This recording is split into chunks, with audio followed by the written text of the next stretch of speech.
Welcome to Pindar Poetry. We hope you learned something new. In this video, I will explain how to make marshmallows. First, prepare your pan by lightly greasing a 9x 13-inch baking dish.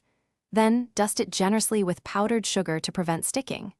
Next, gather all your ingredients: unflavored gelatin, granulated sugar, light corn syrup, and vanilla extract. Accurate measurements are key for perfect marshmallows, so take your time with each component. Now, let's create the sugar syrup. In a medium saucepan, combine your granulated sugar, light corn syrup, and a measured amount of water. Stir gently until the sugar dissolves. Place the pan over medium-high heat and bring the mixture to a boil.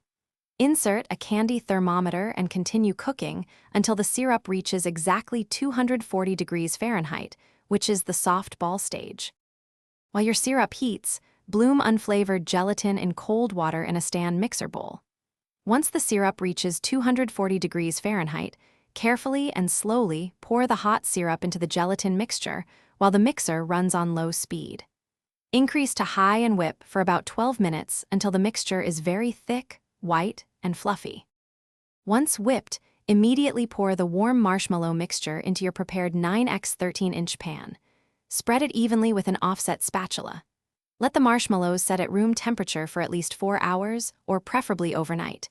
Before cutting, dust the top with more powdered sugar. Check the description for a link to some great leak-proof containers for easy meal prep, plus other deals. Then, invert onto a cutting board, dust the bottom, and cut into squares or fun shapes. Enjoy your homemade treats. Thanks for watching. Consider subscribing if we helped you.